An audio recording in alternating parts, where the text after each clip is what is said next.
Hey, I'm Jamie, and today we're going to be taking a look at the Bachmann, if I'm saying that right, Spectrum GE 44 tonner. This is a unique find I picked up somewhere, got it at a really good price, around $20, and I really have no idea if it works or not.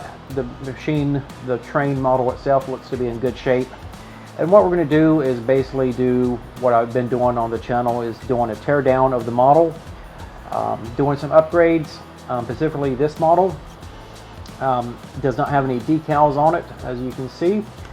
I'm going to print some custom decals for it for my layout.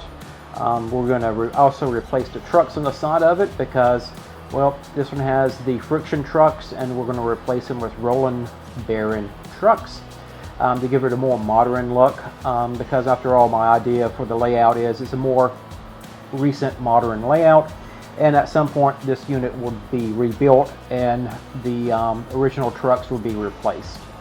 We're also going to do a little bit of weathering, replace the couplers. While it has some plastic prototypical couplers, we're going to actually replace them with KDs. I think it looks much better. And the big upgrade is we're going to make it DCC ready. And with that, we're also going to put LED lighting in for the lights. So there's a lot going on with this project. One of the things, the GE 44 tonner is, to give you some history about this prototype train. It's actually made by GE, of course, between 1940 and 1956, if my memory serves me right. I think a total of 386 units were built. The 44 tonner is a unique train. Some people ask why 44 tons and not 45 tons. And this is really a matter of economics. It came down to a law that was passed at some point that stated that any trains over 45 tons and more requires a 2-person train crew to operate. So you would have to have a fireman in a train. Obviously this is a diesel and didn't require much. So to get by that law, GE came out with the 44 ton.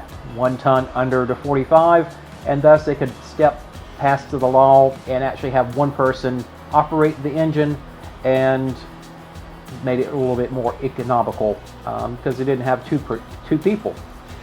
This mainly was used in light industrial switching, and still this engine can be found around different in use even in today's time. So it's a longevity unit. It's been around. I think it produced a total of under 400 horsepower total when this unit was actually shipped. So we're going to jump into it, and my next episode we're going to do the checkout, the inspection of it, and this is what I recommend for anybody buying used trains, to kind of go through a general inspection, and we're going to run that down and what to look for. Signs of wear and tear, and some definitely no-nos that you should not buy an engine if it has particular problems with it.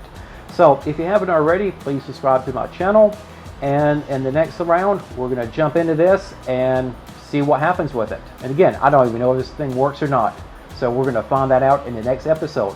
So again, thanks for watching, and I'll talk to you soon. Bye.